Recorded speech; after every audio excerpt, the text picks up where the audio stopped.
죽음 이후 사후세계의 비밀. 자살하면 지옥에 가는가? 자살하면 지옥에 가나요? 그리스도인이 자살하면 지옥에 간다고 하는데 맞나요? 많은 사람이 내게 이런 질문을 해온다. 지금의 삶이 너무나 힘들어 스스로 목숨을 끊으면 어떻게 되는지 많은 생각을 하는 듯하다. 사실 과거의 나 역시 꿈을 이루기 위해 치열하게 살며 누구보다 힘든 무명 작가의 세월을 보내야 했다. 당시 나는 하루에도 수십 번씩 자살을 떠올리곤 했다. 서울 고시원에서 생활하며 하루 한두 끼 라면만 먹으며 시와 글 썼는데 500번 이상 출판사로부터 외면당했다. 수없이 좌절하고 절망했던 그때의 기억이 지금도 생생하다. 고향집에는 빚밖에 없는 데다 연로한 부모님은 건강이 좋지 않으셨다. 아무리 둘러봐도 나를 도와줄 사람은 하나도 없었다. 너무나 이루고 싶은 간절한 작가의 꿈, 베스트셀러 작가의 꿈이 있었지만 절망감이 깊어지자 다 포기하고 싶은 마음뿐이었다. 그때 죽으면 끝인데 왜 이런 고생을 하는 거지 생각하곤 했다.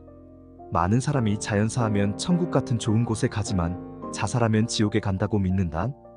이런 믿음을 가진 사람 중엔 특히 기독교인들이 많다.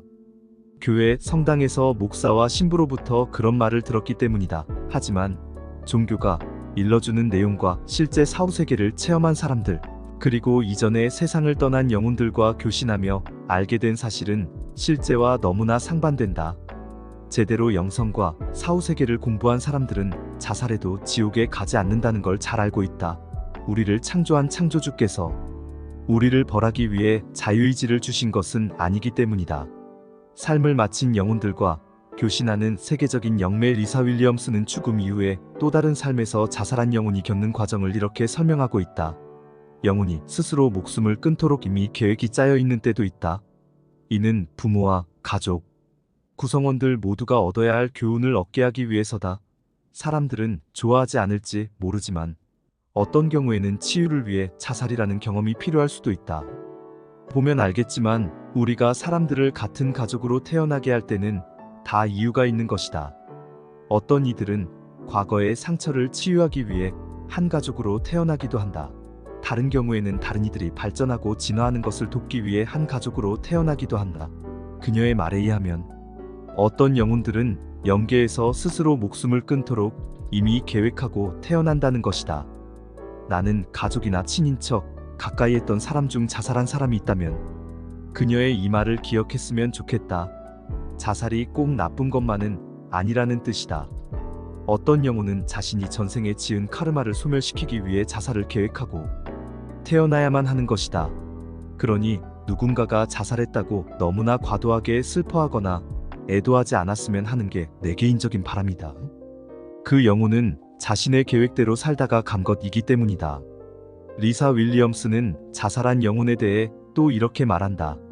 자살은 사람들이 삶을 포기하고 이 세상을 떠나려고 결정했기 때문에 일어난다. 물론 이 영혼들은 다시 돌아와야만 한다. 왜냐하면 그들의 영혼은 치유받은 후 다시 근원으로 돌아가 위안과 안도를 느끼고 이해를 구해야 하기 때문이다. 하지만 이 여정은 그들이 지상계에 오기 전부터 이미 예정되어 있었다.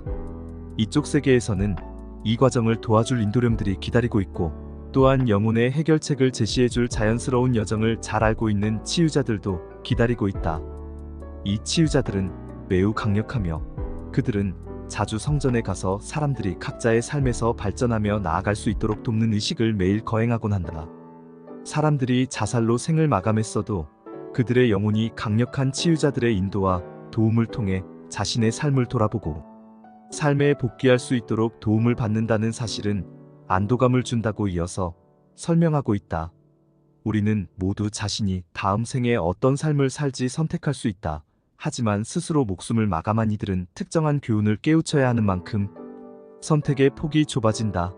영혼들은 이 교훈을 깨우쳐주는 대상으로 어떤 가족 구성원이 가장 적합할지 인도령들의 조언을 받는다.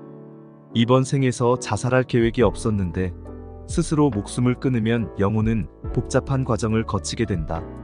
먼저 자살하게 된 원인이 있을 것이다.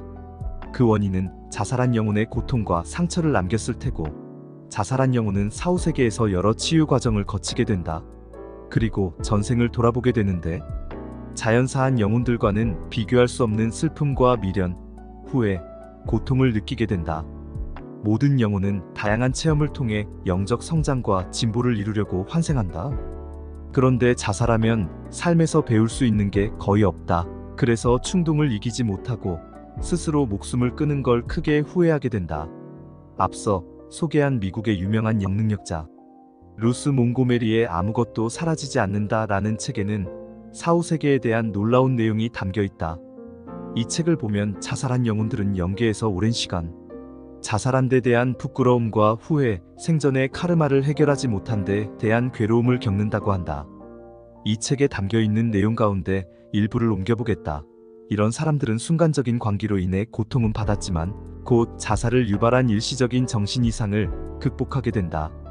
그들은 깨어나서 이런 문제들을 해결하고 일시적인 광기를 일으키게 한 당시의 상황을 이해하며 사고로 죽어서 온 사람과 마찬가지로 빨리 이곳에 적응하게 된다. 좀 더 불행한 사람들도 있다. 그들은 정신이 말짱한 상태에서 의도적으로 자살을 계획하고 그 자살로 인해 자신들의 영혼까지 파괴될 거로 생각한 사람들이다. 그러나 영혼의 파괴에는 성공하지 못한 그들의 문제는 그곳보다 이곳에서 훨씬 더 심각하다. 왜냐하면 문제는 하나도 해결되지 않고 언젠가는 이루어질 지상으로의 환생 때까지 문제가 연기되기 때문이다. 우리가 고통받는 영혼이라고 지칭하는 것은 바로 그들을 말하는 것이다. 그들은 끊임없이 자살한 데 대한 부끄러움과 살아생전에 자신이 문제를 해결하지 못했다는 분노 속에서 살게 된다. 왜냐하면 문제 해결에는 이곳보다 지상이 훨씬 더 유리하기 때문이다. 이곳에서는 육체 상태의 문제를 해결할 수 있는 수단이 없다. 이곳 영계는 문제를 해결하는 곳이라기보다는 문제 해결 방법을 배우는 곳이다. 그러므로 이곳에서는 그가 다시 물질계의 육체로 환생할 때 어떤 추가적인 책임을 떠맡아야 하는지 배우기 위해 그가 저지른 과거의 잘못을 회고하고 또 회고하는 길고도 고통스러운 과정이 진행된다. 삶이 고통스럽다고 해서 자살해선 안 된다. 자살은 생각조차도 해선 안 된다고 말하고 싶다. 스스로 목숨을 끊으면 사후세계에서 오랜 시간 지상계의 삶과는 비교할 수 없는 외롭고 고통스러운 시간을 보내야 한다. 특히 자연사한 영혼은 지상계의 시간으로 따진다면 100년에서 150년 정도 시간을 보낸 후 환생하지만 자살한 영혼엔 휴식 시간이 주어지지 않는다. 짧으면 몇 개월, 길어도 몇 년 안에 환생하게 된다. 이것이 영계의 시스템이다. 그를 보는 사람 중 그까짓 것 바로 환생하면 되지 라고 생각하는 사람도 있을지 모르겠다. 하지만 영계에 있는 영혼들은 이 지상계의 삶이 얼마나 힘든지 잘 알고 있다. 오죽하면 지구를 감옥 행성이라고 할까. 영혼의 성장을 위해 윤회해야 하지만 이 영혼들은 용기 있는 영혼들이라고 봐도 된다. 나는 현재 네이버 카페 한책협에서 영성과 사후세계, 마음공부, 의식성장과 부자마인드 스쿨을 진행하고 있다. 어린 시절 부모로부터 받았던 상처 때문에 힘들어하거나 우울증, 공황장애 등으로 힘들어하는 사람들이 함께하고 있다. 그동안 수많은 사람이 내적 변화를 통한 물질적 풍요와 영적 풍요를 이루어냈다. 관심 있는 사람들이 한책협에 가입한다면 앞으로의 삶이 지금보다 훨씬 더 성장하고 풍요로워질 것이다. 여러 개의 유튜브 채널도 운영하고 있다. 사후세계의 내용이 담긴 영상을 업로드하고 있다. 하루에도 여러 사람이 영상의 댓글이나 휴대전화, 문자 메시지, 카카오톡 메시지로 죽음 이후 일어나는 일들에 대해 질문해온다. 그들이 보내온 메시지를 읽다 보면 죽고 싶어하는 마음 이면에 간절히 잘 살고 싶어하는 마음이 담겨 있음을 알게 된다. 나는 지금 힘든 시기를 보내고 있는 사람들의 절박한 마음을 잘 알고 있다. 나의 지식과 경험, 깨달음, 노하우가 그들에게 미약하나마 위안과 평화, 삶의 희망을 가져다 주었으면 하는 바람에서 이 책을 쓰고 있다. 우리는 모두 사후세계에서 이번 생을 계획하고 왔다. 각자 이번 생에서 무엇을 배우고 성취하기로 했는지 생각해보는 시간을 가진다면 삶의 무게가 좀 더 가벼워지지 않을까 싶다.